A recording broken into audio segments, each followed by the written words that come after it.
ठरलं तर मग मालिकेत पूर्णा आजीची भूमिका साकारणाऱ्या ज्येष्ठ अभिनेत्री ज्योती चांदेकर यांचं निधन झालेलं आहे.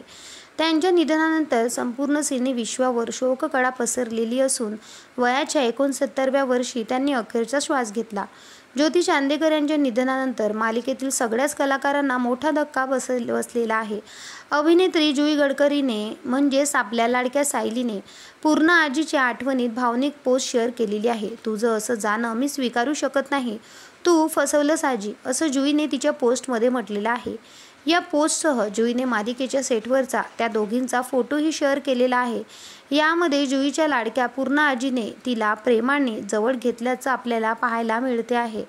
ठरलं तर मग मालिकेत कल्पनाची भूमिका साकारणाऱ्या अभिनेत्री प्राजक्ता तिघे यांनी मिस यू ज्योतिताई अशी पोस्ट लिहिलेली आहे. ज्योती चांदेकर यांनी त्यांना श्रद्धांजली वाहिलेली होती.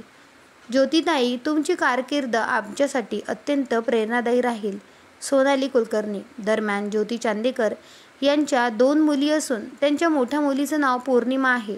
त्यांची धाकटी मुलगी अभिनेत्री तेजस्वी पंडित गेल्या 3 ते 4 दिवसापासून ज्योती चांदेकर यांच्यावर पुण्यातील खाजगी रुग्णालयात उपचार सुरू होते.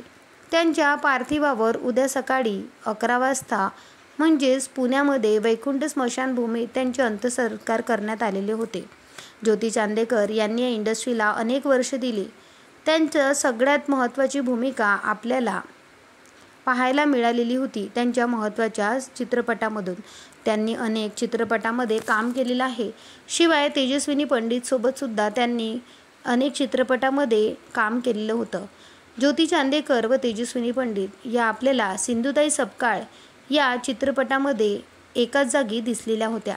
मात्र तेजस्विनी पंडित ही ज्योती चांदेकर यांचीच मुलगी आहे असा प्रश्न प्रेक्षकांना पडलेला होता. हो, तर तेजस्विनी पंडित हे ज्योती चांदेकर यांचीच मुलगी आहे. मात्र ज्योती चांदेकरनी आपलं लग्न आधीचं नाव बदललेलं नव्हतं. त्यामुळे तेजस्विनी पंडितचं नाव आपल्याला पंडित म्हणून दिसतं. धन्यवाद.